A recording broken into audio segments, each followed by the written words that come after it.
Okay, so what we want to talk about today is traceability and specifically traceability in the produce industry. Traceability, just as a term, is very, very important. If you have recalls, you need to have traced your product all the way through in order to minimize the effect of a recall so that you know exactly what lot number is off and which products to recall and which vendors to contact. And having good traceability obviously makes that easier. Now, traceability in produce, you're normally like getting a product in that's being graded. So you might get apples from the field, or you get oranges, or even leafy greens. And leafy greens can be fairly complex. How if they're coming in big volumes and being separated on lines, like to get the traceability right.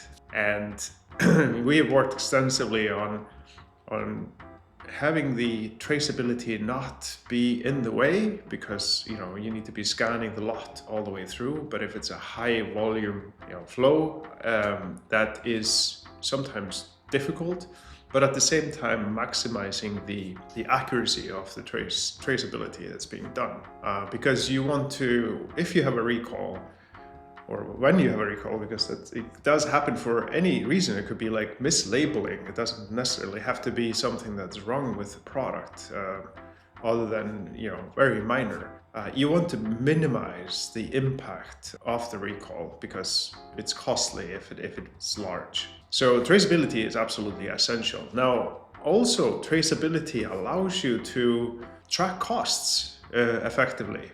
So like, since you're tracking everything by lot, you can assign the costs to the lot, and therefore like look up later, like, okay, how much did this lot cost me? And you have such much more granular costing scheme, so you can actually be much better at figuring out the cost of your operation and where you're spending a lot and where you're spending not as much.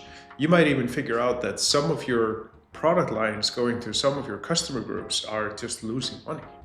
And you might not know this today because you don't have that granular cost structure. And the granular cost structure comes from effective traceability. So it's, even though everybody thinks about traceability as recalls and making track and trace, making sure that we can effectively know what is being sent to whom. They're not always thinking about that, hey, there are some very nice things you get from tracing everything accurately, like effective cost, and even price management could be managed based on the lot. So there's a lot of, once you have that granular control over your inventory, you get a lot of options how to manage your business. And we, of course, that's the fundamental basic thing of what Inacta Food does is the traceability. We're in food, and for food that is absolutely essential. And then we are just building on top of that. Hey, we have traceability. Of course we have traceability. What can we do else on top of that since we have it? That's key for so many questions, and just makes your business more precise, easier to manage, easier to improve your profit margins, easier to say no to bad situations, and maximize the good situations. So traceability is key, and in produce, it's like all other food. It's extremely important.